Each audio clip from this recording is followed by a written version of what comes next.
हाय दोस्तों, good mornings. Welcome to DPQ's study channel. आज मैं प्रश्नावली 7.2 का प्रश्न नंबर 13 के बारे में बात करूंगी। प्रश्न नंबर 13 देखिए क्या दे रखा है कि क्या बिंदु A -6, 10, B -4, 6 और C 3, -8 इस प्रकार संरेख है कि AB = 2/9 AC है। ठीक है, तो देखिए हमारा क्या है, ये हमारा एक डायग्राम है इसका।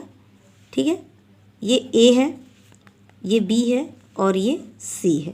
ठीक है, A का निर्देशांक हमारा दे रखा है -6, 10, B का निर्देशांक दे रखा है 4, -4, 6 और C का दे रखा है 3, -8। ये दे रखा हुआ है, ये दे रखा है। तो चलिए हम हल में लगाना स्टार्ट करते हैं। हल में लिखते हैं कि यहाँ पर AC निकाल लेते हैं पहले। AC = AC के बीच की दूरी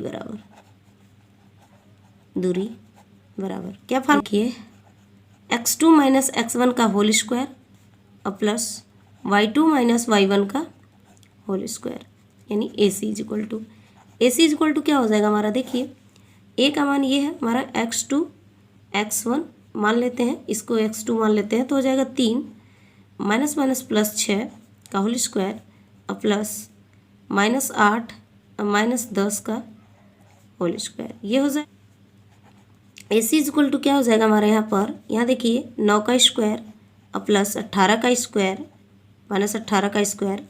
यहाँ हो जाएगा हमारा क्या 9981 और प्लस 18 का 18 बार में करेंगे तो 324 हो जाएगा। AC = क्या हो जाएगा हमारा, इन दोनों को जोड़ देंगे तो हो जाएगा 405। इसको रूट से बाहर निकालेंगे तो हमारा हो जाएगा 9√5। ये आ जाएगा हमारा AC का मान। अब निकालते हैं यहाँ पर AB का मान। AB के बीच की दूरी बराबर क्या हो जाएगा AB का रूट में x2 - x1 का होल स्क्वायर और प्लस y2 - y1 का होल स्क्वायर। ये हो जाए AB = तो मान रखते हैं, इसको मान लेते हैं x2, इसको मान लेते हैं x1 तो हो जाएगा -4 और +6 का होल स्क्वायर और प्लस 6 - 10 का होल स्क्वायर। ये हो जाएगा, यहाँ से क्या हो जाएगा, यहाँ पर 2 का स्क्वायर और प्लस यहाँ पर हो जाएगा -4 का स्क्वायर। AB = और AB = क्या हो जाएगा हमारा यहाँ पे हो जाएगा 4 और प्लस यहाँ पे हो जाएगा 16। AB = क्या हो जाएगा यहाँ पर, देखिए रूट में 20 हो जाएगा। AB = इसको बाहर निकालेंगे तो 2 रूट में 5 हो जाएगा, यानी यहाँ पर क्या आ गया, AB का मान आ गया। लेकिन प्रश्न में हमारा क्या दे रखा है कि AB = 2/9 AC दिया हुआ है। ठीक है, तो चलिए AB का मान क्या है हमारा, देखिए 2√5 = 2/9 गुणे AC का मान क्या है 9√5 है। यहाँ से 9 से 9 कैंसिल हो जाएगा तो 2√5 = 2√5 आ जाएगा।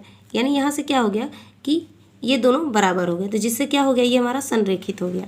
यानी ये बराबर है तो हम लिखेंगे संरेखित है। ठीक है, संरेखित है। आइए प्रश्न नंबर 14 के बारे में बात करते हैं। प्रश्न नंबर 14 देखिए क्या दे रखा है यहाँ पर हमारा कि क्या बिंदु A 3, 1, B 12, -2 और C 0, 2 एक त्रिभुज के शीर्ष नहीं हो सकते। शीर्ष नहीं हो सकते यानी यदि त्रिभुज का क्षेत्रफल 0 आया तो ये हमारा क्या है, त्रिभुज का शीर्ष है। यदि 0 नहीं आया तो ये त्रिभुज का शीर्षफल नहीं है। तो चलिए हम लिखते हैं यहाँ पर त्रिभुज का क्षेत्रफल बराबर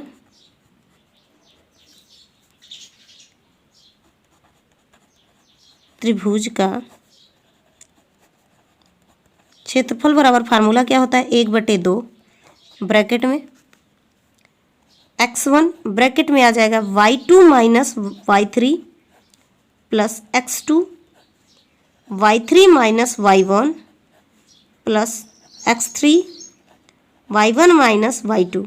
ये हमारा क्या होता है, फार्मूला होता है। ठीक है, तो चलिए हम लगाते हैं यहाँ पर, ये हम त्रिभुज बना लेते हैं एक। ये हमारा मान लीजिए कि ये ए है, ये बी है और ये सी है। ए का निर्देशांक दिया है 3,1 एंड बी का निर्देशांक दे रखा है 12, -2 और सी का निर्देशांक दे रखा है 0,2। ये दिया हुआ है। तो चलिए हम फार्मूले में रखते हैं यहाँ पर मान क्षेत्रफल बराबर, यानी यहाँ पर क्या हो जाएगा 1/2 ब्रैकेट में, ठीक है। x1 मान लीजिए इसको x1 y1 x2 y2 and x3 y3, ठीक है। तो x1 का मान क्या है 3 ब्रैकेट में, y2 क्या है -2 एंड y3 क्या है 2, ठीक है, प्लस x2 क्या है 12 ब्रैकेट में, y3 क्या है हमारा 2 और माइनस y1 क्या है 1 और प्लस x3 क्या है 0 और y1 क्या है 1 माइनस y2 क्या है -+2। ये आ जाएगा हमारा मान। तो 1/2 यहाँ पर जाएगा 3 गुणे -4 और प्लस 12 गुणे -1, 12 गुणे 1 प्लस 0 गुणे 3, ये हो जाएगा क्षेत्रफल बराबर, ठीक है। तो क्षेत्रफल बराबर क्या हो जाएगा यहाँ पर 1/2, इसका हम गुणा करेंगे तो 4×3 = 12 हो जाएगा, -12 और प्लस 12 हो जाएगा, ये माइनस माइनस क्या हो जाएगा 0 हो जाएगा, 0/2 ये क्षेत्रफल। तो क्षेत्रफल हमारा क्या आ गया, क्षेत्रफल बराबर यहाँ पर देखिए क्षेत्रफल बराबर क्या आ जाएगा हमारा 0 आ जाएगा, ठीक है, ये आ चुका। तो हम लिखेंगे कि अतः यह कथन सत्य है क्योंकि त्रिभुज ABC का क्षेत्रफल 0 आया, 0 है। यानी यह कथन क्या है, सत्य है क्योंकि इसका त्रिभुज का क्षेत्रफल क्या है 0 आया है। आप इसका स्क्रीनशॉट लेना चाहते हैं तो स्क्रीनशॉट ले सकते हैं।